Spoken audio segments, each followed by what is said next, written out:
सदर प्रणाम। मैं हूं हिमांशु द्विवेदी और हमारी खास पेशकश चर्चा में आपका स्वागत है। आज चर्चा का हमारा विषय है कोर्ट की फटकार, आयोग जिम्मेदार। देश में बेकाबू कोरोना रफ्तार के बीच आज मद्रास हाईकोर्ट की तल्ख टिप्पणी ने समूचे सिस्टम को सोचने पर मजबूर कर दिया है। संक्रमण के बीच 5 राज्यों में चुनाव को लेकर मद्रास हाईकोर्ट ने कोरोना वायरस की दूसरी लहर के लिए सीधे तौर पर चुनाव आयोग को ही जिम्मेदार माना है। यही नहीं, माननीय उच्च न्यायालय ने हालात के लिए चुनाव आयोग के अफसरों पर हत्या का मुकदमा तक दर्ज किए जाने की बात कही है। जाहिर सी बात है कि जिस तरह से चुनावी राज्यों में कोरोना वायरस का संकट बढ़ा है, उससे कहीं ना कहीं चुनाव आयोग की भूमिका पर सवाल उठ गए हैं। ये चर्चा तो काफी लंबे समय से चल रही थी, पिछले 1 महीने से, जब से कोरोना की दूसरी लहर तेज रफ्तार के साथ में देश में पैर पसार रही थी।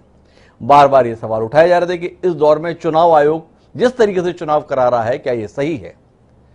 सत्तारूढ़ दल के नेताओं ने इस संदर्भ में हमेशा विरोध का रुख रखा। उनका दलील थी कि जिन राज्यों में चुनाव नहीं है वहां पर इतने ज्यादा केसेस आ रहे हैं, तो फिर चुनाव के संदर्भ में जिम्मेदार क्यों माना जा रहा है।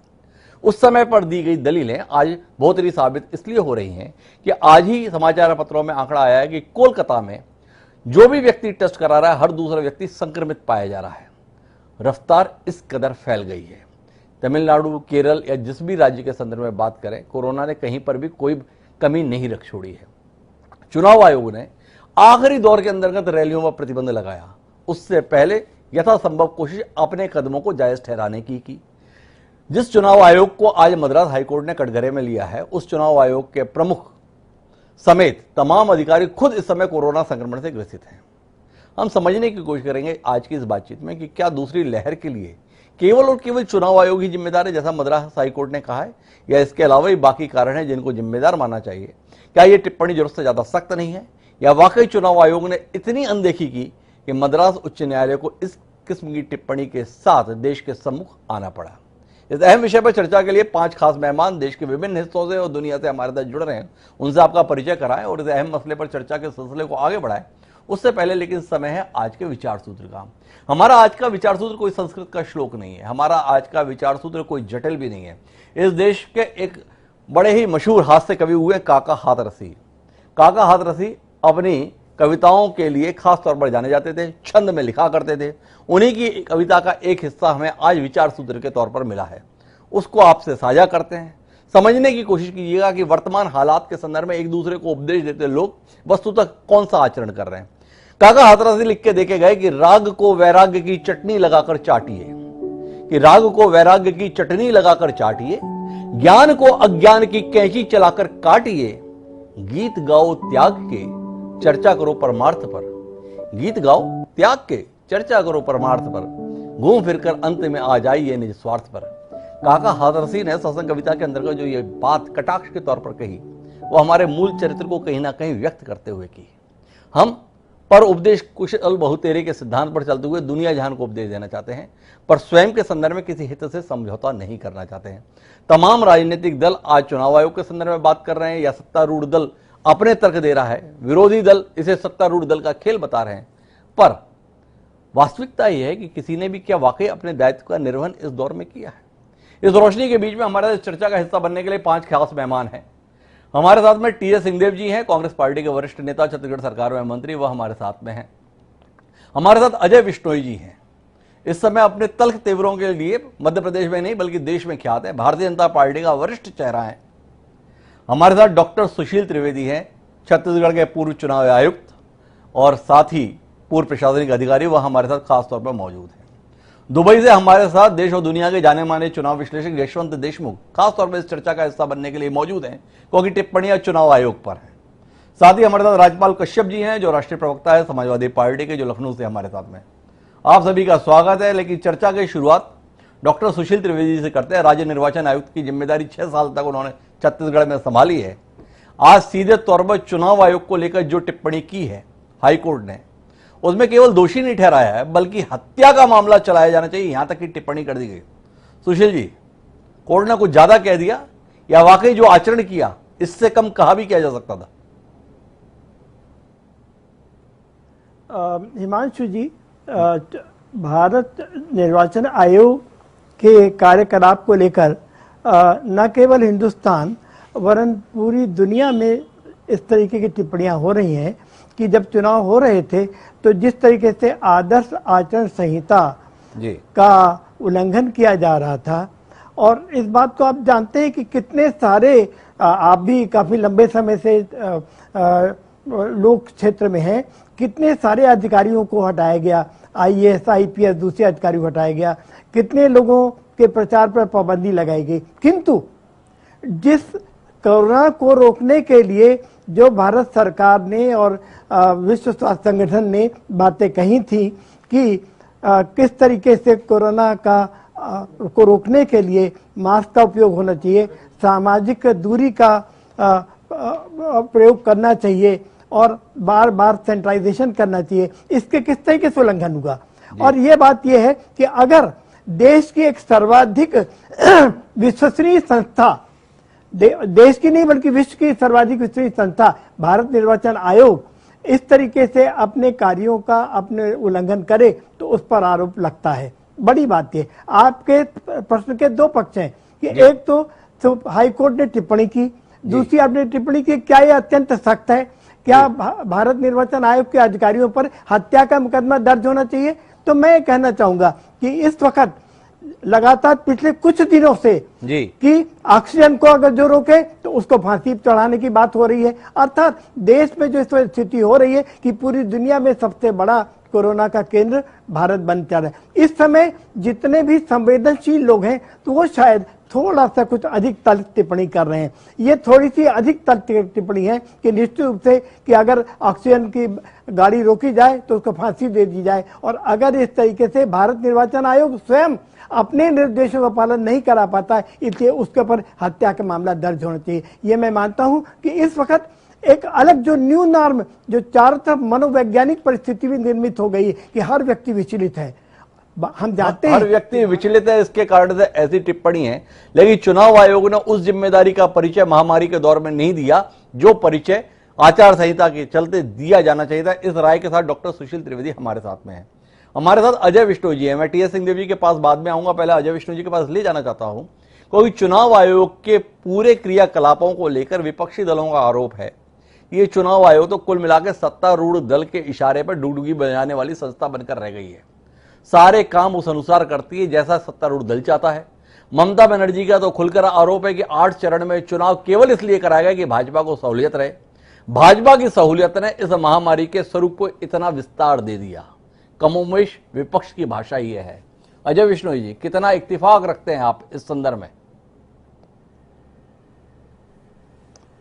चुनाव आयोग के खिलाफ इस तरीके की टिप्पणी हर उस विपक्ष ने की है जब जो विपक्ष में रहा है। जी, जब सत्ता पक्ष में रहा है तो उसने कहा है कि ऐसा कुछ नहीं हो रहा है, और विपक्ष में जब भी जो भी रहा है उसने यही कहा है कि चुनाव के समय चुनाव आयोग जो है सत्ता पक्ष की डुगडुगी है। तो कोई नई टिप्पणी नहीं की गई है, टिप्पणी पुरानी है। लोग बदल गए हैं, संदर्भ बदल गए हैं, पर व्यक्ति टीम वही की वही है। पर एक बात निश्चित रूप से मैं कहना चाहूंगा कि हम लोग चूंकि चुनाव के मैदान में चुनाव लड़ते हैं, आप लोग चुनाव को कवर करते हैं, हम जानते हैं और आप जानते हैं कि चुनाव में किसी भी प्रकार से सोशल डिस्टेंसिंग संभव नहीं है। जी, मास्क का तो किस तरीके से उल्लंघन हुआ है वो आपने देखा ही देखा है। जी, यदि चुनाव आयोग इसको नहीं जानता है तो ये बड़ा मुश्किल सा टिप्पणी होगी कर पाना या सवाल कर पाना कि चुनाव आयोग कैसे नहीं जानता है कि चुनाव में सोशल डिस्टेंसिंग पॉसिबल नहीं है। जी, वो जानता है या नहीं जानता है, पर उसने चुनाव के आदेश दिए हैं, चुनाव करवाया है। चुनाव के दौरान कोई इस तरीके की आदेश पारित नहीं किए कि जिसमें भीड़ भाड़ को रोकने की दिशा में कोई प्रयास किए हों। जैसा आदेश बहुत बाद में आया कि 500 से ज्यादा की भीड़ नहीं इकट्ठी होगी, ये आदेश पहले भी तो हो सकता था। ये आदेश 15-20 दिन पहले भी तो हो सकता था। तो मैं ऐसा लगता है कि चुनाव आयोग को वाकई में जिस ईमानदारी के साथ में अपने कर्तव्य का पालन करना चाहिए था उसने अपने कर्तव्य का पालन नहीं किया है, जानबूझकर आंखों को बंद रखा है। चुनाव आयोग को जिस दायित्व का निर्वहन करना चाहिए था कहीं ना कहीं उसमें कमी रही है। अजय विष्णु जी, आपका कहना है? लेकिन इस देश की और दुनिया की सबसे बड़ी राजनीतिक पार्टी होने का दावा भारतीय जनता पार्टी करती है। क्या इस महामारी के दौर में भारतीय जनता पार्टी ने अपने उस दायित्व का निर्वहन किया जो इस दौर में अपेक्षित था? क्या भारतीय जनता पार्टी एक बार भी चुनाव आयोग के दरवाजे पर इस बात को लेकर गई कि इन सभाओं को प्रतिबंधित किया जाए? क्या भारतीय जनता पार्टी ने चाहा कि इसके नियमों में परिवर्तित किया जाए? सत्तारूढ़ दल है, देश में और अनेक प्रदेशों में सरकार है, क्या आप नहीं मानते हैं कि भाजपा ने उस सामाजिक जवाबदेही का परिचय देने में चूक कर दी जो इस समय उससे अपेक्षित था, जिन संस्कारों के लिए भारतीय जनता पार्टी जानी जाती है? क्षमा करें, इस विषय पर टिप्पणी करने के लिए मैं बहुत छोटा व्यक्ति हूं जी। किसी उचित स्तर के व्यक्ति से इस पर टिप्पणी मांगेंगे तो मैं समझता हूं कि शायद आपकी शंका का समाधान हो सकेगा। भारतीय जनता पार्टी की युवा शाखा के 35 साल पहले प्रदेश अध्यक्ष रहे, अनेक बार मंत्री, कई बार के विधायक अजय विश्नोई इस पर टिप्पणी नहीं करना चाहते हैं, लेकिन सिंहदेव जी अपनी टिप्पणी करने के लिए ज्यादा इंतजार नहीं करते हैं। जी विश्नोई जी कुछ कहना चाह रहे हैं, सुन लेते हैं। जी विश्नोई जी। मैंने कहा कि आज अजय विश्नोई क्या है ये महत्वपूर्ण है, 35 साल पहले क्या थे या 5 साल पहले क्या थे वो महत्वपूर्ण नहीं है। ये अजय विश्नोई जी की वेदना है जिसका उत्तर फिर कभी हम लेंगे, लेकिन मैं सिंहदेव साहब के पास में आता हूं। सिंहदेव साहब, आपसे जानना चाहता हूं, एक भाजपा के संदर्भ में तो जो सवाल थे, पर क्या आप महसूस कर रहे हैं कि इस समय अति न्यायिक सक्रियता का थोड़ा परिचय इस देश में दिया जा रहा है? ऑक्सीजन के संदर्भ में एक हाईकोर्ट कह दे रहा है चोरी कर लाइए, कहीं से भी लाइए लेकिन ऑक्सीजन दीजिए। कोर्ट कह रहा है चोरी करके लाइए। आज कहा गया है कि अगर कोई जना रोकेगा उसे लटका देंगे, फांसी पर लटका देंगे। ये कोर्ट की भाषा है। आज कोर्ट की भाषा के अंतर्गत मद्रास में कहा गया है कि इन लोगों के ऊपर हत्या का मामला होना चाहिए। क्या कहेंगे आप? देश किस ओर जा रहा है? कुछ चिंतित हैं आप इस पूरी टिप्पणियों को लेकर? हिमांशु जी प्रणाम और सभी सहभागी पैनलिस्टों को प्रणाम, दर्शकों को भी। जो टिप्पणियां आ रही हैं निसंदेह बहुत ज्यादा कड़ी आ रही हैं जी। मैं नहीं मानता कि एक परिपक्व व्यवस्था में, संवैधानिक व्यवस्था में, जिसमें 3 बराबर के अंग हैं, हम मीडिया को चौथा माने जी, तो इनमें से किसी को भी ऐसी टिप्पणी करनी चाहिए जी, जो सीधे ये कहे कि फांसी लगा दी जाए। जी। आप तो फैसला सुनाने वाले हैं। इस प्रकार की टिप्पणी मेरे ख्याल से उचित नहीं है, संयमित नहीं है जी। और मेरा तो ये मानना है कि अगर ऐसी टिप्पणी आई है हाई कोर्ट के माध्यम से जी, तो सबसे पहले तो चुनाव आयोग के जो अधिकारी हैं जी, उनको अपने पद से पृथक हो जाना चाहिए, स्वयं उनको अपने आप से उससे अलग कर लेना चाहिए। जी। और कार्रवाई क्या होनी चाहिए ये न्यायिक विश्लेषण का सवाल है, लेकिन सीधे फांसी लगा दी जाए इससे इत्तेफाक नहीं रखते हैं टी एस सिंहदेव साहब। लेकिन सिंहदेव साहब, आपसे एक जानने में दिलचस्पी है, क्या आप इत्तेफाक रखते हैं कि इस महामारी के दौर में जो चुनाव आयोग ने कार्यक्रम जारी किया, जिसमें कुछ राज्यों के संदर्भ में 1 चरण में या 2 चरण में चुनाव निपटा दिए गए, लेकिन पश्चिम बंगाल में 8 चरण में चुनाव कराए गए, ये 8 चरण में चुनाव कराया जाना ही सारे सवालों को पैदा कर रहा है, क्योंकि महामारी जिस व्यापक स्वरूप में पहुंची वो इन 8 चरण के दौर में ही पहुंची है। क्या सोचते हैं टी एस सिंहदेव इसके संदर्भ में? 8 चक्र की आवश्यकता नहीं थी, जहां तक मैं समझता हूं। कोई ऐसी वहां पर लॉ एंड ऑर्डर की स्थिति नहीं थी। पूरे देश के चुनाव हम एक साथ करा लेते हैं, तो कुछ राज्यों में चुनाव कराना और हमारे पास पैरामिलिट्री फोर्सेज या अर्म फोर्सेज की ऐसी कमी हो कि हम 3 या 4 चक्र में चुनाव ना करा पाए, ये स्वीकार्य नहीं है। इतने लंबे चुनाव नहीं खींचने चाहिए। क्या इन चुनावों के लंबे होने में देश के सत्तारूढ़ दल के लिए कोई बेहतर संभावनाओं का आकलन आप कर पाते हैं कि इतने लंबे चुनाव कराने की वजह क्या रही? आप कांग्रेस पार्टी के जिम्मेदार नेता हैं, क्या ममता बनर्जी के नजरिए से इत्तेफाक रखते हैं कि भाजपा के फायदे के लिए चुनाव इतने लंबे कराए गए, या इससे इतर कोई और दृष्टि है आपकी? जैसा विश्नोई जी ने कहा, अगर निष्पक्ष विश्लेषण करना हो तो ये पक्ष विपक्ष में रहने की स्थिति के बयान आते हैं, इधर रहिए तो ऐसा, इधर रहिए तो ऐसा, लेकिन वो सबको किनारे रख के इतने लंबे चुनाव के पक्ष में मैं बिल्कुल नहीं हूं। मैं तो एक दिन एक पोलिंग हो मैं उसके पक्ष में हूं। कोई बहुत ज्यादा विशेष परिस्थितियां हो तो आप उसको स्टैगर कर सकते हैं, लेकिन एक दिन में चुनाव होने चाहिए। एक दिन में ही चुनाव होने चाहिए, इसके हामी है टी एस सिंहदेव जी। दुनिया की विभिन्न चुनाव पद्धतियां हैं तमाम देशों में, और इसका अध्ययन करते हैं हमारे साथ में यशवंत देशमुख, जो खास तौर पे इस समय दुबई से हमारे साथ जुड़े हुए हैं। देशमुख जी, आपसे 2-3 सवाल हैं। एक, जो टी एस सिंहदेव साहब ने कहा कि चुनाव तो एक दिन में ही होने चाहिए, क्या भारत के संदर्भ में यह वाकई व्यवहारिक रूप से संभव है, देश के संदर्भ में या राज्य के संदर्भ में? ये एक सवाल आपसे। दूसरा, आपसे जानने में दिलचस्पी है कि जिस प्रकार की टिप्पणी हाईकोर्ट ने की है, क्या इस प्रकार की नजीर आपको दुनिया में कहीं और देखने को मिली है? आपके अध्ययन में रही है? जो इतना आप पढ़ते लिखते हैं तो आप कहीं पढ़ पाए हों कि हाँ इस प्रकार से चुनाव आयोग को जिम्मेदार ठहराया गया है अन्य किसी देश में भी? दोनों पे आपकी नजरिए से जानने का इच्छुक है हम। हिमांशु जी, मैं दूसरे प्रश्न का उत्तर पहले देना चाहूंगा और फिर पश्चिम बंगाल पे अपनी बात खत्म करना चाहूंगा, आपकी इजाजत हो तो। देखिए, मुझे लगता है कि court is playing to the gallery जी। बहुत ही दुर्भाग्यपूर्ण टिप्पणी है, क्योंकि अगर चुनाव आयोग संवैधानिक रूप से उसकी जो जिम्मेदारी है उस जिम्मेदारी को न निभाए तो यही कोर्ट उसके प्राण के पीछे पड़ता है। जी। कोर्ट ने न केवल टिप्पणी की, अगर इतना ही था, इतनी ही हिम्मत थी तो कोर्ट को एफआईआर का आदेश दे देना चाहिए था जी। अगर उन्हें इतना ही तकलीफ थी। और पिछले 3 महीने से जब से चुनाव प्रक्रिया चल रही थी उस बीच में कोर्ट क्यों सो रहा था जी? क्या अभी तक एक भी टिप्पणी कोर्ट की कहीं आई? उत्तर प्रदेश के पंचायत चुनाव को लेकर के उत्तर प्रदेश की सरकार कोर्ट के पास में गई कि ये चुनाव टाल दिए जाए, कोर्ट ने मना कर दिया। जी। कोर्ट पहले अपने ही दूसरे कोर्ट वालों से निपट ले जी। और बोले कि फांसी चढ़ानी है तो हमारे उस कोर्ट के उस जज को चढ़ाया जाए पहले जिसने कि उत्तर प्रदेश के पंचायत चुनाव टालने से मना कर दिया। जी। है हिम्मत कोर्ट की। जी। तो मुझे लगता है कि कोर्ट जो है ये इस समय केवल बयानबाजी के नाते बहुत सारे बयान दे रहा है जिसमें कुछ कंटेंट नहीं। जी। अगर इतनी ही कोर्ट को व्यवस्था देनी थी तो 3 महीने पहले जिस समय बड़ी बड़ी रैलियां शुरू हुई थी उसी समय कोर्ट को यह पूछना चाहिए था कि वेव 2 जो है ये आने वाला है, इसमें सभी पूरी दुनिया में आ रहा है, हम पूरी तरह बाहर नहीं है, तो चुनाव आयोग ने क्या व्यवस्था दी और अपने यहाँ के संविधान में इतने सारे अधिकार चुनाव आयोग को हैं। अब मैं यहाँ पे चुनाव आयोग के ऊपर आता हूं जो मेरी शिकायत है चुनाव जी। चुनाव आयोग को जितने असीमित अधिकार हिमांशु जी हमारे देश में है, दुनिया की किसी भी इलेक्टोरल बॉडी को इतने अधिकार नहीं है।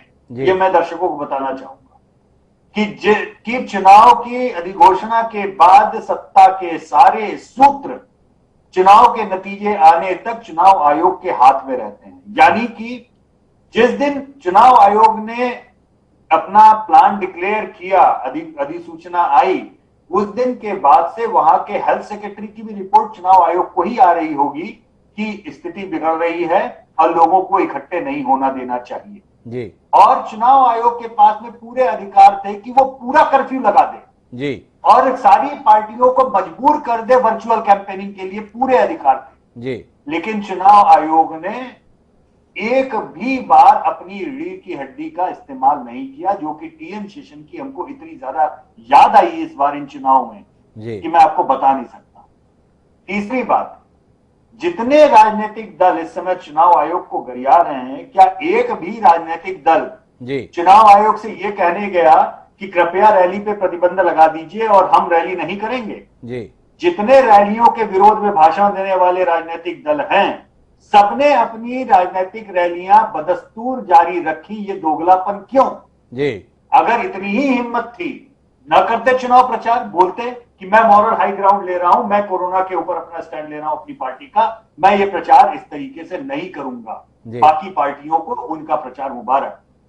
एक भी पार्टी, एक भी नेता ने बोला क्या? जिन जगहों पे बोला और जिन पार्टियों ने बोला हिमांशु जी, वो हारे को हरिनाम था, ना उनके जीतने की वहां संभावना है, ना उनको वहां पे कोई वोट पड़ रहा है। तो जहां पे जेबें बाहर हो गई हैं तो हम ये सामान खरीदेंगे नहीं, क्योंकि वहां तो ऑलरेडी दिवालिया पड़े हुए हैं।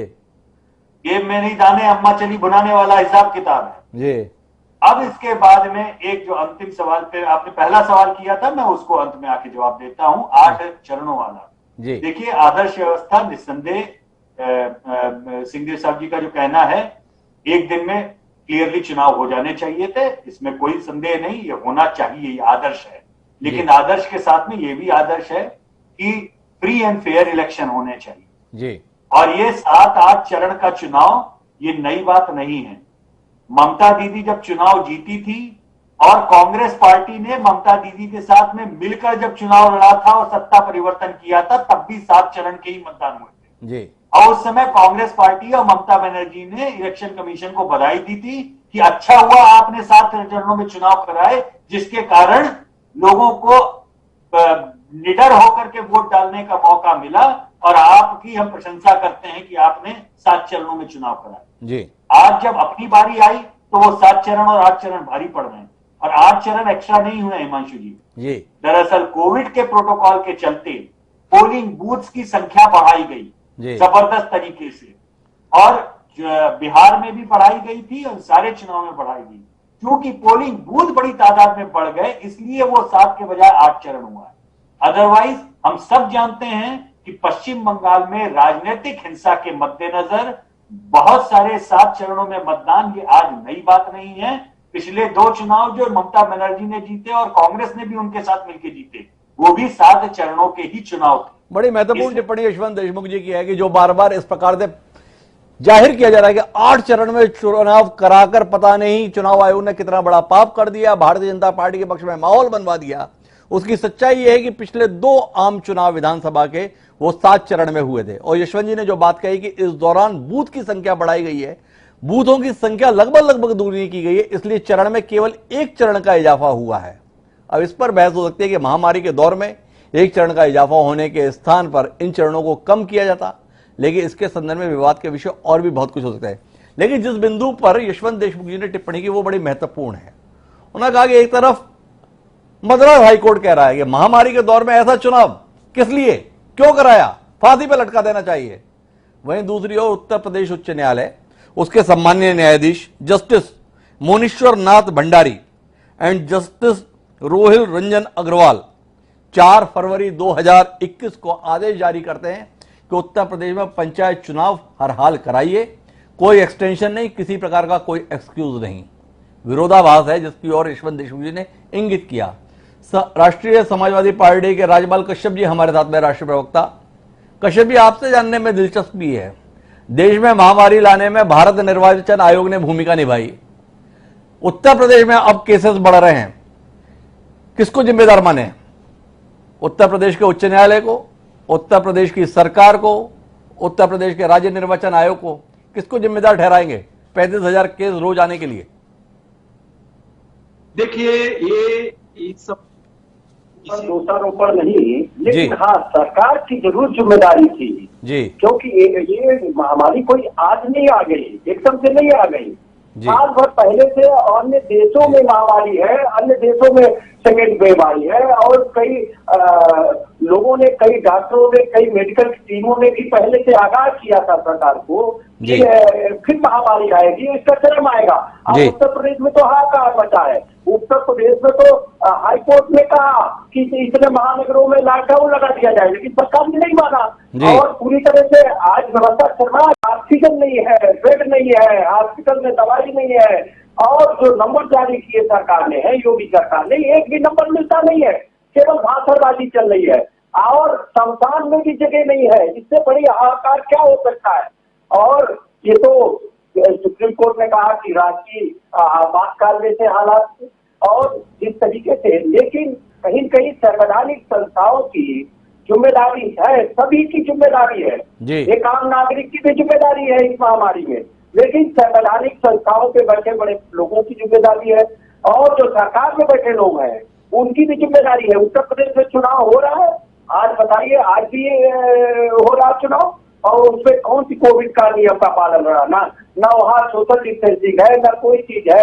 महामारी फैल रही है, चुनाव इम्पोर्टेंट नहीं है। जनता बचेगी, इंसानियत बचेगी, इंसान धरती पे बचेंगे, सब महत्वपूर्ण है। सरकार किसकी बनेगी, किसकी नहीं बनेगी, लेकिन चुनाव आयोग कहीं न कहीं आज बीजेपी के तले चाटते नजर आ रहा है। चुनाव आयोग निष्पक्ष नहीं दिखाई। जब चुनाव आयोग का चीफ हटते ही तुरंत गवर्नर बन जाएगा, हाई कोर्ट का चीफ हटते ही तुरंत बीजेपी राज्यसभा बना जाएगी। चुनाव आयोग कहीं न कहीं निष्पक्षता से काम नहीं कर रहा है। चुनाव आयोग ईमानदारी से काम नहीं कर रहा है, ये कहना है राज्यपाल कश्यप जी का। उनका कहना है कि यहां से हटते हैं, दूसरी जगह बढ़िया पदों पर पहुंच जाते हैं, कहां से ईमानदारी रहेगी? लेकिन मैं वापस आता हूं सुशील जी आपके पास में, और थोड़ा प्रशासनिक अधिकारी के तौर पर आपसे साझा करना चाहता हूं। दूसरी महामारी के लिए कई लोगों को जिम्मेदार ठहराया जा रहा है। एक जिम्मेदार नरेंद्र मोदी को ठहराया जा रहा है कि उन्होंने ठीक से तैयारी नहीं की, इसलिए दूसरी महामारी आ गई। अभी मद्रास हाईकोर्ट ने कह दिया इसके लिए चुनाव आयोग जिम्मेदार है। बताओ प्रशासनिक अधिकारी, क्या आप इत्तेफाक रख रहे हैं इन टिप्पणियों से या इस प्रकार के पक्ष से? या दूसरी लहर तो आनी थी, केवल तैयारियों को लेकर हम चूक गए, इस पर रहेंगे आप? देखिए, अभी जो बात टी.एस. सिंहदेव साहब ने कही, बड़ी महत्वपूर्ण बात कही थी कि लोकतंत्र में तीन है, एक तो विधायिका है, कार्यपालिका, न्यायपालिका है, और भारत में इन तीनों को ही समान जिम्मेदारी है जी। और अभी जितने वार्तालाप आ रहे हैं, आपने मार्क किया होगा कि अगर चुनाव में इस तरीके से रैलियां निकलनी थी तो न्यायपालिका ने पहले क्यों नहीं हस्तक्षेप किया, है ना। और आप वहीं बार बार ये बात आ रही थी कि सरकार की भी तैयारियां नहीं थी, और उसके साथ साथ ये जो हमारी व्यवस्थापिका है वहां भी तैयारी नहीं थी। इसलिए निश्चित रूप से मानकर चलने चाहिए कि सबके सब दोषी है, कोई भी ऐसा नहीं कि जो दोष से बरी हो जाए। निश्चित रूप से जो विधायिका है अर्थात जो शासन है वो भी, और उसके साथ साथ जो कार्यपालिका है जिसका कि पूरा काम था कि इसको करना नहीं हुआ। बार बार ये बात आ रही है कि पहली लहर जब आई और उसके बाद हमारे यहाँ स्थिति बेहतर हुई तो ये लगा कि हम जीत गए और हमने पूरे विश्व में एक उदाहरण प्रस्तुत कर दिया, ये कमी आ गई। और लेकिन ये बात भी जरूर है कि निश्चित रूप से भी निर्वाचन आयोग की भारी गलती है, और न्यायपालिका जो अभी सक्रिय हो रही है इसको पहले सक्रिय होना चाहिए था, और यह आदेश देना चाहिए था कि भाई क्यों नहीं वर्चुअल चुनाव कराए जाएं, क्यों नहीं इस तरीके से रैलियां हो रही हैं, जिसको कि अभी अब वर्चुअल रैली की बात आ रही है तो पहले क्यों नहीं कराई गई। अर्थात ये जो कोरोना की दूसरी लहर आई है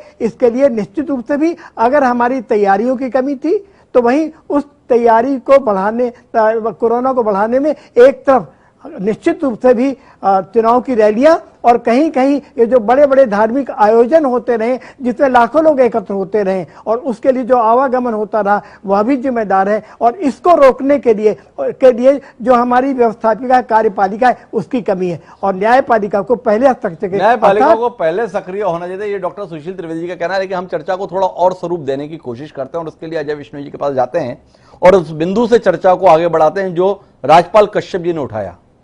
चुनाव आयोग में जो लोग पदस्थ होते हैं बतौर आयुक्त, सेवानिवृत्त होने के बाद फिर और महत्वपूर्ण पदों पर पहुंचे हुए दिखाई देते हैं।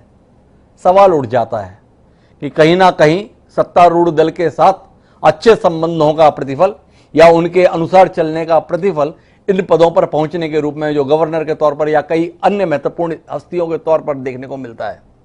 क्या कहेंगे अजय विश्नोई जी? इस देश के संविधान में व्यवस्था है पीएससी मेंबर्स के संदर्भ में कि अगर आप पीएससी के मेंबर हैं तो बाद में कोई अन्य पद पर आप नहीं जा सकते। क्या आपको नहीं लगता है कि इस प्रकार का नियम उच्च न्यायालय के न्यायाधीश, सर्वोच्च न्यायालय के न्यायाधीश और चुनाव आयोग जैसी संस्थाओं के संदर्भ में भी बनना चाहिए, जहां पर एक ईमानदारी, एक निष्पक्षता हर स्तर पर अपेक्षित है कि कम से कम इस पद से हटने के बाद किसी लाभ के पद पर वह दिखाई न दें? कुछ कहेंगे आप इस पर, टिप्पणी करना चाहेंगे? पार्टी लाइन से इतर शायद संकट ना हो अजय विश्नोई जी के लिए इस बार।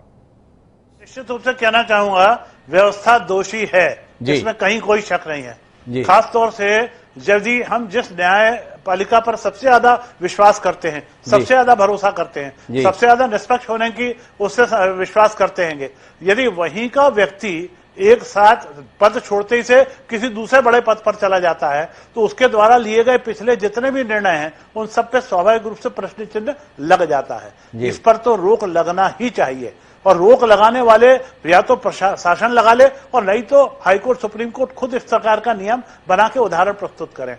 हाईकोर्ट के बारे में टिप्पणी करने में लोग जरा हिचकते हैं, कंटेम्प्ट ऑफ कोर्ट का डर रहता है, पर इस समय जिस तरीके की टिप्पणियां हाईकोर्ट से आई हैं, चाहे वो दिल्ली हाईकोर्ट से आई हो, चाहे जबलपुर हाईकोर्ट से आई हो, चाहे आज की तारीख में तमिलनाडु के हाईकोर्ट से आई हो, वो अपने आप में उनको उनके अपने गिरेबान में झांकना चाहिए था। ये मैं इस टिप्पणी से बिल्कुल सहमत हो रहा हूं कि जिस समय हाईकोर्ट को तमिलनाडु को यदि करना था तो जब तमिलनाडु के चुनाव चल रहे थे उस समय आगे आना चाहिए था, उस समय निर्णय करना चाहिए था, उस समय निर्देश देना चाहिए था। तब ना तो टिप्पणी करी ना निर्देश दिए, जब चुनाव तमिलनाडु के निपट गए तब आप आके निर्देश देने के लिए खड़े हो गए हो। यदि आप निर्देश देने लगते हो कि चोरी करके ऑक्सीजन लेके आ जाओ, आप कहते होगे कि गैस का कोई रोक रहा है तो उसको फांसी पे लटका दो, अरे वो गैस का ऑक्सीजन रोक रहा है टैंकर तो शायद किसी दूसरे की जान बचाने के लिए ही रोक रहा होगा। तरीके से ये जवाब नहीं हो सकता, ना प्रशासनिक किसी गतिविधि का और ना हाईकोर्ट से तो अपन कतई उम्मीद नहीं करते, न्यायपालिकाओं से तो इस बार की कतई उम्मीद नहीं करते। पर इन सारे सब में एक बात स्पष्ट दिखती है, वातावरण शायद हताशा का है।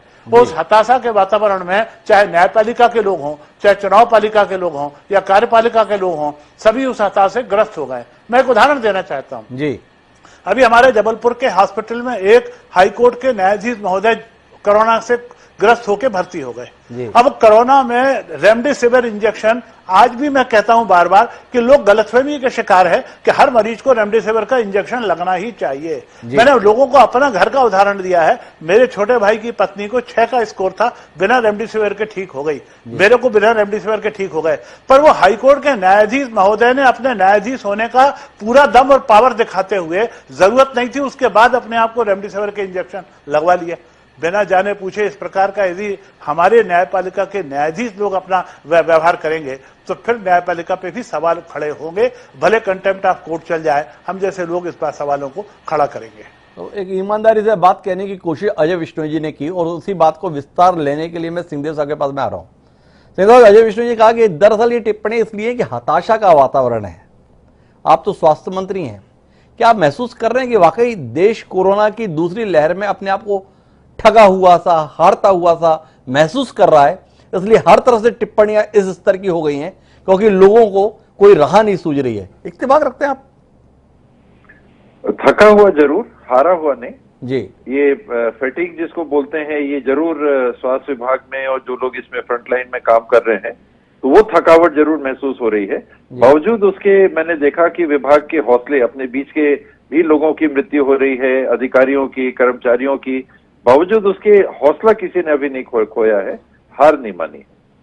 आप कह रहे हौसला किसी ने नहीं खोया है। ये सड़कों पर लोग अपने परिजनों को जिंदा अवस्था में लेके इस अस्पताल से उस अस्पताल तक घूम रहे हैं और अपने ही सामने उन्हें लाश में तब्दील होते हुए देख रहे हैं। आपको नहीं लगता कि ये एक हताशा बना रही है?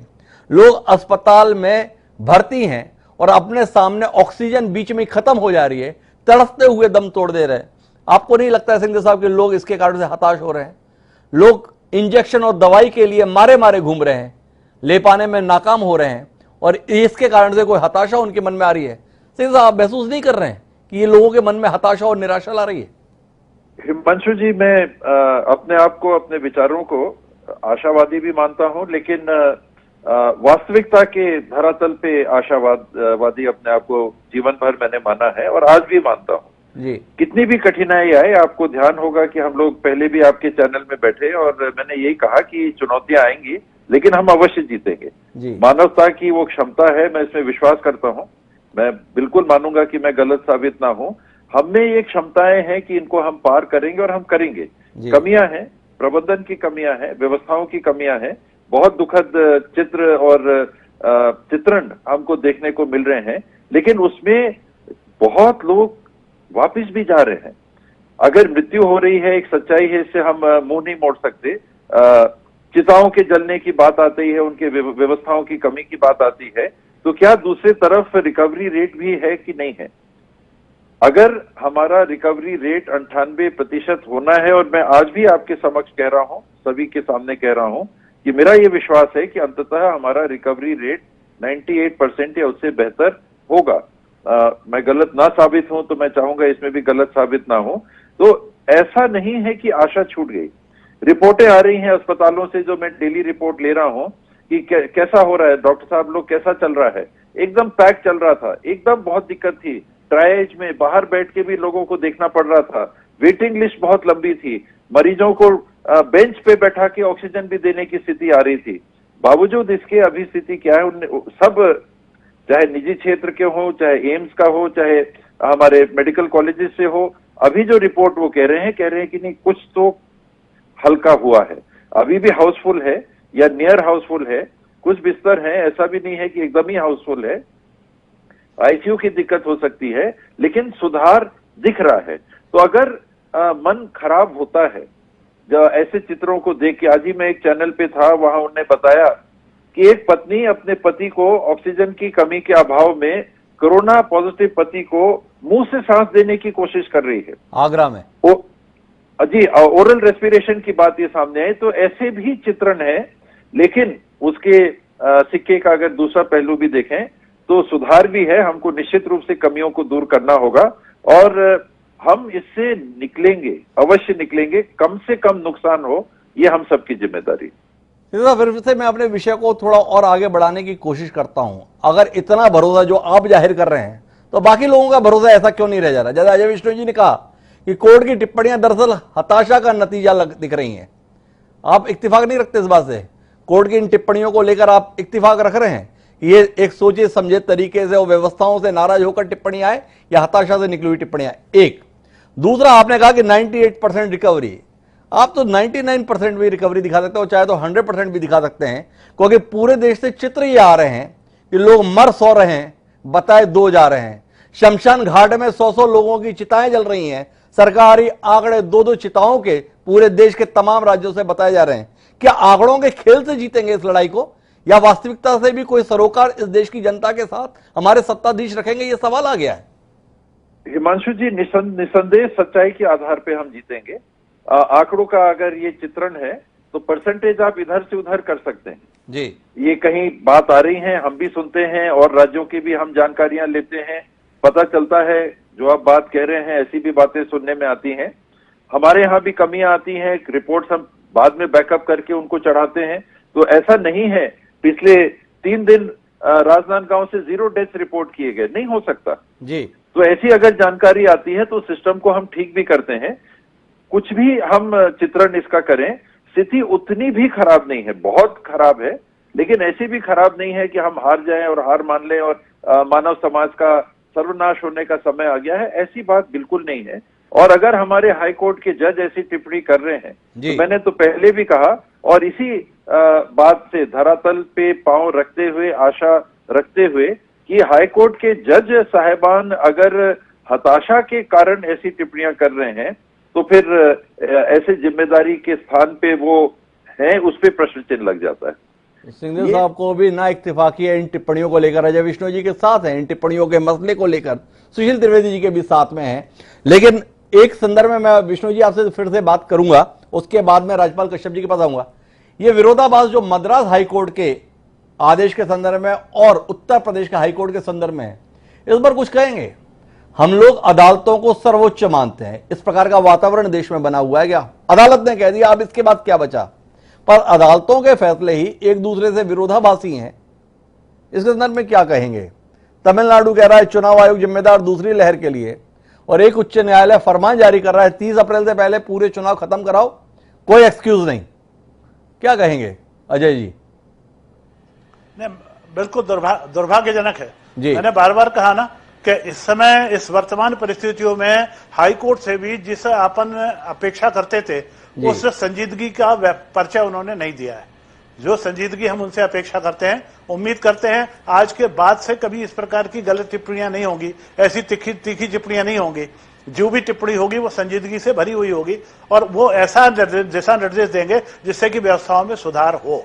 जहां तक बीमारों का सवाल है, बीमारों से लड़ने की व्यवस्थाओं का सवाल है, हमारे हारने का या डरने का सवाल है, मैं बता देता हूं कि आदमी मुश्किल से मुश्किल परिस्थितियों में भी लड़के ही जीतता है। हारने से परिस्थितियों को हम अपने काबू में नहीं रख सकते, हार तो स्वीकार करना ही नहीं पड़ेगी। मैं सिंहदेव जी से इस बात को स्वीकार करता हूं, हम थक जरूर गए हैं पर हम हारे नहीं हैं और हारेंगे नहीं, जीतेंगे और निश्चित रूप से जीतेंगे। जब तक ये विश्वास हमारे मन में नहीं होगा, जीत हम हासिल कर ही नहीं सकते। हमें जीतने की दिशा में प्रेरित होना पड़ेगा, लोगों को व्यवहार इस प्रकार का करना होगा कि लोगों में विश्वास हो कि हाँ जीत हमारी होगी। हम बार बार, मैं भी अपने जितने भी ट्वीट वगैरह करता हूं उसके माध्यम से आम जनता को समझाने की कोशिश करता हूं कि बहुत घबराने की जरूरत नहीं है, अपने आप को सब्र के साथ पे काम करने की आवश्यकता है। आप बीमार हैं तो वाकई में कितने बीमार हैं पहले पहचान लीजिए, अस्पताल में भर्ती होने की जरूरत है कि नहीं है ये पहचान लीजिए, ऑक्सीजन की जरूरत है कि नहीं है ये भी पहचानिए, रेमडेसिविर की जरूरत है कि नहीं है ये पहचानिए। हम अपने व्यवहार में भी यदि हम संतुलित होंगे तो हम इस लड़ाई को जीतने में लोगों का सहयोग कर रहे होंगे। मैं समझता हूं कि इस लड़ाई में जीत कोई मुश्किल जरूर हो सकती है पर असंभव नहीं है। निश्चित अजय विष्णु जी और टी.एस. सिंहदेव जी का हौसला अभी डिगा नहीं है, दोनों इस बात से इत्तेफाक रखते हैं कि थोड़े थक जरूर गए हैं, लेकिन ये मान लिया जाए कि इस लड़ाई में हम हार गए, ये कतई सही नहीं है। हम ना तो हारे हैं और ना ही हारने वाले हैं, जीतना तो हमें है ही, उसमें समय कितना लगेगा बस इसका सवाल है। लेकिन इसकी रोशनी में राज्यपाल जी मैं आपके पास में वापस लौटता हूं उस मुद्दे पर जिस पर हमने चर्चा शुरू की थी कि क्या चुनाव आयोग दूसरी लहर के लिए जिम्मेदार। उत्तर प्रदेश के संदर्भ में पहले केसेस नहीं आ रहे थे, अचानक उत्तर प्रदेश में भी केसेस बढ़ गए हैं। भारतीय जनता पार्टी के तमाम दिग्गज राजनेता, अमित शाह समेत, इन लोगों का कहना था जिन राज्यों में चुनाव नहीं है वहां पर केसेस आ रहे हैं, जिन राज्यों में चुनाव है उसके मुकाबले ज्यादा आ रहे हैं, इसलिए चुनाव कतई जिम्मेदार नहीं। उत्तर प्रदेश में पंचायत चुनाव, क्या वहां पर इस बढ़ते केसेस के लिए किसी रूप में उत्तरदायी हैं या आप मानते हैं कि पंचायत चुनाव होने थे, ठीक हो रहे हैं और कोरोना केसेस के बढ़ने करने से इससे कोई संबंध नहीं है? देखिए हिमांशु जी, इंसानियत और मानवता जी, इंसानियत बचेगी, इंसान बचेंगे, तब चुनाव भी हो जाएंगे, प्रधानमंत्री भी लोग बन जाएंगे, प्रधान भी बन जाएंगे, लोग मुख्यमंत्री भी बन जाएंगे। ये सब बात की बातें हैं। जब इंसानियत आज तड़प तड़प के, जैसे एक घटना बताई ऑक्सीजन की कमी की वजह से पत्नी कोरोना पॉजिटिव को आगरा में ही मुंह से ऑक्सीजन दे रही थी, कितने बच्चे, कितने लोग गाड़ी में, कितने लोगों को ऑक्सीजन। आज सबसे प्राथमिकता, सब चीजें छोड़ के, सब चीजों को शिथिल करके सबसे बड़ी प्राथमिकता होनी चाहिए इंसानों का जीवन कैसे बचे।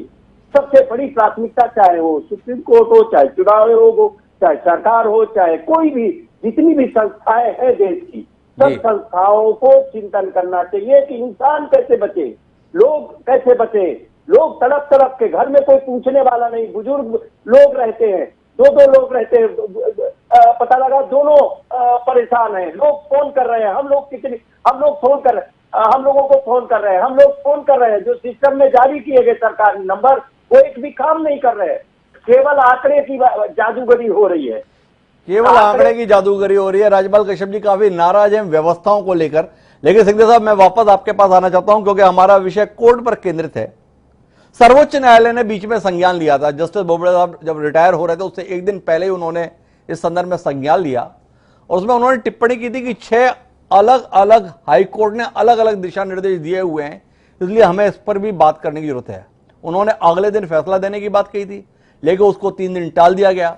अब सर्वोच्च न्यायालय कल इस विषय को संज्ञान में लेकर आदेश पारित करेगा, ऐसी उम्मीद हम कर सकते हैं।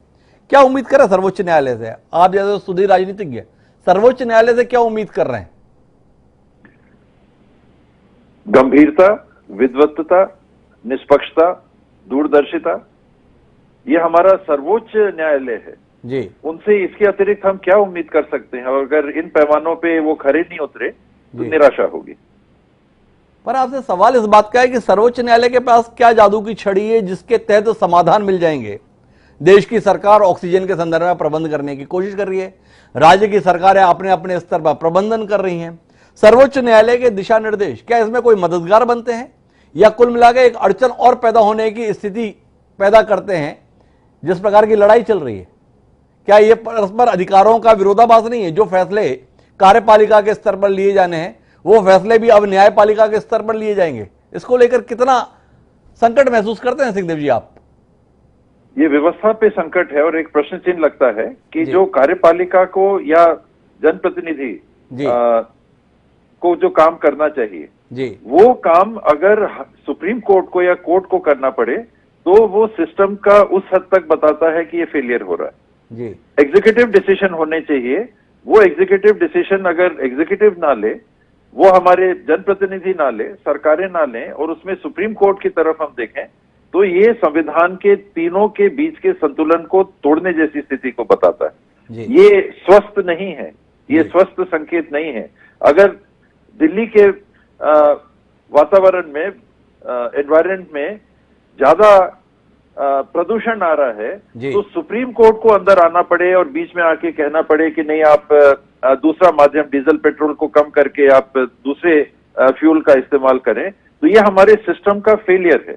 अगर सुप्रीम कोर्ट को बीच में बार बार आना पड़ रहा है तो ये स्वस्थ संकेत नहीं है। सुप्रीम कोर्ट को एग्जीक्यूटिव डिसीजन एक तो नहीं लेने चाहिए या नहीं लेने के लिए मजबूर होना चाहिए।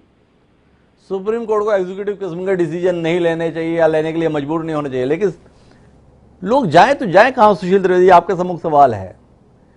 केसेस बढ़ रहे तो उत्तर प्रदेश में, जिस उत्तर प्रदेश के उच्च न्यायालय ने यह कहा कि चुनाव हर हाल कराएं, उसी उत्तर प्रदेश के उच्च न्यायालय ने यह भी फरमान जारी किया था कि 5 बड़े शहरों में लॉकडाउन लगा दिया जाए कंप्लीट।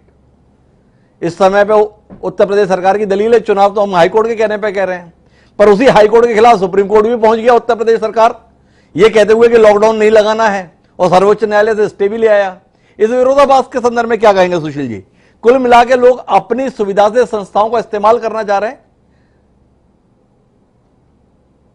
हिमांशु जी बिल्कुल सही बात कही आपने कि इस वक्त एक बात आ रही थी कि एक बात सुप्रीम कोर्ट में लगा ये कि कहीं अगर हमारी कार्यपालिका विधायिका अपने लोकतंत्र के अधिकारों के अनुसार कर्तव्यों का पालन नहीं कर रही है तब उसने न्यायिक सक्रियता दिखाई थी। और कुछ बड़े चुनिंदा न्यायाधिपति हुए हैं जिन्होंने जनता के हित में और लोकतंत्र के हित में आदेश किए, लेकिन उसके बाद कुछ ऐसे भी अवसर आ रहे हैं कि जहां पर न्यायपालिका आकर कार्यपालिका के क्षेत्र में आदेश पारित करिए और ये उसकी न्यायिक सक्रियता से भी कहीं हट के बात आ रही है। इसलिए बड़ी बात यह है जो आपने कहा कि इस वक्त लोग अपने हितों के अनुसार संस्थाओं का उपयोग करें। ये जो तीनों संस्थाएं हैं, चाहे राजनीतिक कि उत्तर प्रदेश सरकार ने न्यायपालिका को उस तरीके से उपयोग कर लिया कि लॉकडाउन न लगाया जाए, चुनाव करवाए जाए, और इसके लिए भी और यहाँ पर ही न्यायपालिका का जो विरोधाभास है हम देखते हैं कि एक आदेश को एक कोर्ट पारित करती है, दूसरी कोर्ट उसको निरस्त कर देती है। और सच में इस वक्त पूरे देश के लिए लोकतंत्र, और एक बड़ी बात यहाँ जो आ रही है कि जब लोग बचेंगे तभी तो तंत्र बचेगा, जब लोग बचेंगे तभी न्यायपालिका बचेगी, और न्यायपालिका को भी इस पर ध्यान देना होगा, और जब लोग बचेंगे तभी विधायिका और कार्यपालिका सब आएगी। लेकिन बड़ी बात यह है कि हर कोई अपने हित के अनुसार, अपनी सुविधा के अनुसार अपने संसाधनों का और अपने अधिकारों का उपयोग कर रहा है। पर बड़ी बात यह है कि जो सिंहदेव साहब ने कहा कि हमें अपने कर्मचारियों को बार बार जो बातें कही जा रही है, मुझे याद आ रहा है कि गीता का जो निष्काम कर्मयोग की बातचीत है कि लगातार हमें काम करते रहना चाहिए और कभी भी हताशा नहीं होना चाहिए। मैं बात यही कहना चाहूंगा कि जो बात आ रही थी, ये सब बातों को सुन के मुझे लग रहा था कि हमें अपने कर्तव्य तो निश्चित रूप से करने ही होंगे, लेकिन अपने कर्तव्यों के साथ अब उन संतुलन को भी ध्यान में देना पड़ेगा। अगर ये संतुलन बिगड़ गया तो निश्चित रूप से लोकतंत्र के लिए खतरा हो जाएगा, जब कार्यपालिका, विधायिका और न्यायपालिका के बीच का ये जो संतुलन बिगड़ जाएगा। और इसलिए इन तीनों ही संस्थाओं को, जो मैंने शुरू कहा कि इस वक्त जो कोरोना की महामारी फैली, उसमें हम कोई एक भी उससे पूरी तौर पे मुक्त नहीं हो सकता कि विधायिका ने अपने कार्य पूरे कर लिए हैं या कार्यपालिका किया, न्यायपालिका के, हर कोई कहीं ना कहीं पिछड़ गया है और शायद हम अति विश्वास में इसमें पीछे रह गए। इसलिए जरूरी इस बात को है कि न्यायपालिका को, मुझे सेशन के साथ काम करने का मौका मिला था लगातार 96 के चुनाव में, जब पहली बार ऑब्जर्वर अपॉइंट हुए थे, जो सबसे पहला बैच था उसमें मैं था। और जिस तरीके से हमने देखा था कि निर्वाचन आयोग को अपने अधिकारों का ऐसा उपयोग हुआ था कि भारत में एक नई चेतना आ गई थी। इसी तरीके से हमने देखा है कि न्यायपालिका में ऐसे मुख्य न्यायाधिपति हैं जिनके आदेश का पूरे देश में पालन होता था, और हमने लोकतंत्र में भी देखा कि हमारे नेता ऐसे रहे। पर तीनों ही स्तर पर हम पा रहे हैं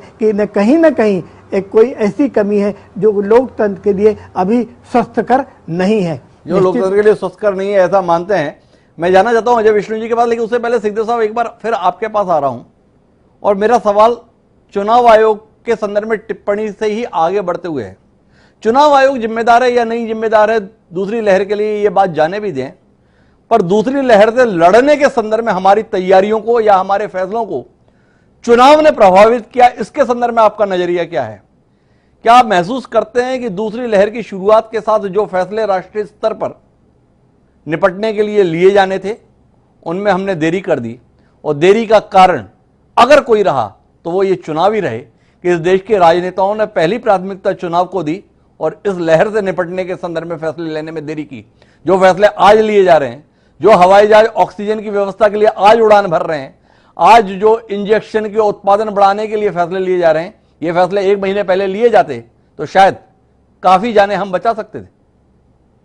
ये फैसले हिमांशु जी 1 महीने पहले नहीं, 3-4 महीने पहले ले लेने चाहिए थे, क्योंकि चुनाव ने ये लहर लाई, इससे तो मैं सहमत नहीं हूँ, क्योंकि दूसरी लहर आने की बात तो मान्य थी, सर्वमान्य थी कि दूसरी लहर आएगी, तीसरी भी आ सकती है जी।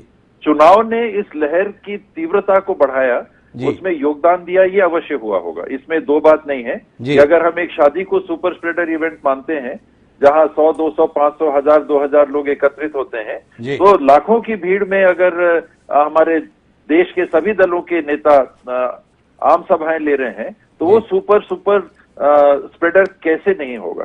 तो उसकी तीव्रता को बढ़ाने में निस्संदेह इनने काम किया है जी। लेकिन जो तैयारियों के संदर्भ में आपका क्या राय है? जो फैसले आज लिए जा रहे हैं इस देश के साथ जाती है, या देश के साथ ठीक हो रहा है? नहीं, देरी हुई, इसमें कोई दो बात नहीं है। अगर ये तैयारियां हैं, हमको हिमांशु जी देखें, ये कंपनियां 7 करोड़ वैक्सीन बना रही हैं जी। देश को 160 करोड़ वैक्सीन चाहिए था, ये हम सितंबर में बात कर रहे थे जी। सितंबर 2020 में बात हो रही थी कि देश को 80 करोड़ लोगों को हमको अगर वैक्सीनेट करना है, 2 डोज लगेंगे, 160 करोड़ हमको वैक्सीन लगेगी जी। और 7 करोड़ वैक्सीन की निर्माण क्षमता हमारे देश में है इन 2 कंपनियों की, हमको मालूम था जी। तो 160 को 7 से आप भाग दे दो, कितने महीने हो गए जी। 20 महीने से ज्यादा, 22 महीने से ज्यादा, 23 महीने पे हम पहुंच जा रहे हैं। जी। तो जो वैक्सीनेशन प्रोग्राम 23 महीने में होने वाला था, हमको सितंबर में मालूम है, उसके लिए आज हम राशि उपलब्ध करा रहे हैं वैक्सीनेशन की कैपेसिटी को बढ़ाने का। तो ये अदूरदर्शी निर्णय था, ये दूरदर्शी व्यवस्था थी, ये अदूरदर्शी फैसला था, ये कहना है सिंहदेव जी का। मैं विष्णु जी आपके पास में आता हूं।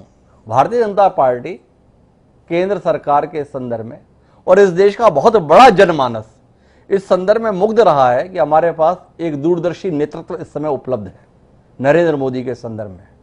बड़े लंबे समय बाद इस देश ने किसी नेता पर इतना भरोसा किया। पहली लड़ाई के संदर्भ में आप सबने बताया भी कि उन्हीं के नेतृत्व में देखिए हम कितने बेहतर तरीके से जीत रहे हैं, पर दूसरी लड़ाई में वो दूरदर्शिता, वो तैयारी का अभाव दिखा। क्या चुनाव ने उस दूरदर्शिता को हवा कर दिया? मैं दोनों प्रश्नों का जवाब देना चाहूंगा, एक जो नहीं पूछा और एक जो पूछा भी। जी। चुनाव से बीमारी बढ़ी है तो जरा आसाम देख लीजिए। आसाम में चुनाव हुए, इसी के साथ साथ हुए, पर आसाम में मरीजों की संख्या कम आ रही है जी। छत्तीसगढ़ में कोई चुनाव नहीं था जी। उसके बाद वहां पर मरीजों की संख्या ज्यादा आ रही है। फिर बहस का विषय फिर बन जाएगा कि चुनाव के कारण हुई कि नहीं हुई। ये मैं मानता हूं कि चुनाव ने भीड़ बढ़ाई और भीड़ ने बीमारी बढ़ाई, पर दूसरे आंकड़े भी हमारे सामने इस बात के प्रत्यक्ष गवाह हैं कि छत्तीसगढ़ में चुनाव नहीं था फिर भी बीमारी बढ़ गई और आसाम में चुनाव था उसके बाद भी बीमारी नहीं बढ़ी।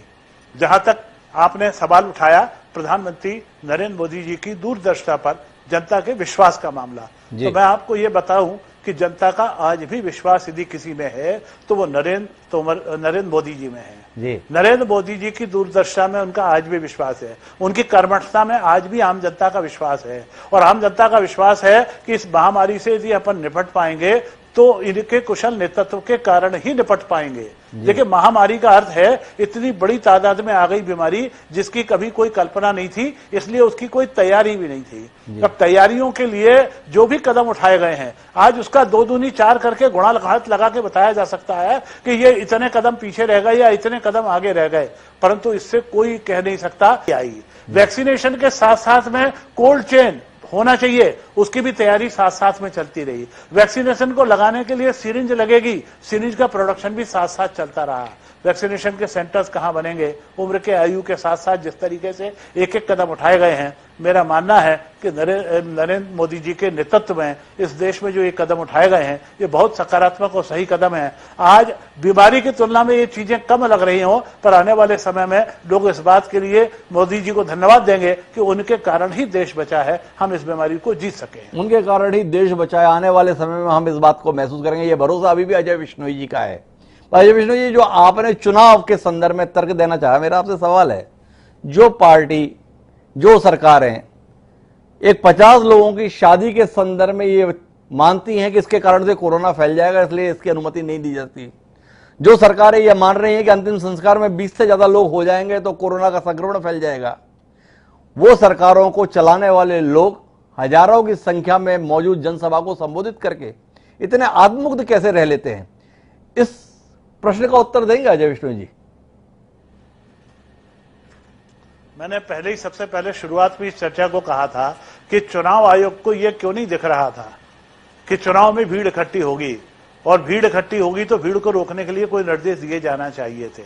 चुनाव आयोग अपने उस पालन कराने में उसमें निश्चित रूप से असफल रहा है और उसके कारण जब चुनाव आयोग ने कोई निर्देश नहीं दिए तो चुनाव लड़ने वाले चाहे वो कोई भी दल हो, अभी एक टिप्पणीकार हमारे दुबई से बैठ के जो टिप्पणी कर रहे थे वो कितनी सटीक टिप्पणी थी कि कोई भी दल आके नहीं गया जो ये कहने गया हो कि चलो अपन रैली नहीं करते हैं जी, चलो हम भीड़ नहीं जुटाते हैं, चलो हम वोट मांगने नहीं जाते हैं, हम वर्चुअल रैली कर लेंगे, किसी ने दल ने भी ऐसा नहीं किया। इसके लिए सारे के सारे लोग जो है, हम ये कह सकते हैं, हर कोई इस समय चुनाव जीतने के लिए लड़ रहा था और इसलिए उसको इस बात की कोई परवाह नहीं थी कि कोरोना कितना बढ़ेगा, लोग कितने मरेंगे।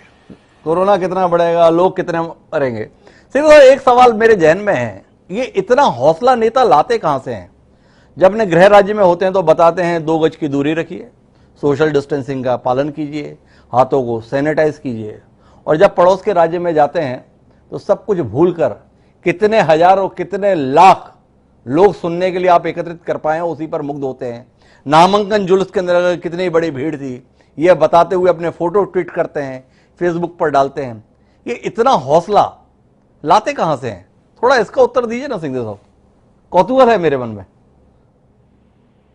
एक चूक है, ये बड़ी चूक है, इसमें कोई दो बात नहीं है। और कई बार हम जानते हुए भी कई चीजों को कर जाते हैं। एक ये तो ज्यादा और इसके अनुरूप नहीं होगी शायद टिप्पणी, लेकिन शुतुरमुर्ग की जो बात होती है जी कि सब ठीक है, हमने सिर गाड़ लिया बालू में जी और दुनिया हमको लग रहा है कि सब एकदम सब ठीक है जी उसी के आसपास का जो भाव है कहीं ना कहीं हमारे मन में आता है, नहीं सब हो जाएगा, सब ठीक हो जाएगा, सब ठीक हो जाएगा।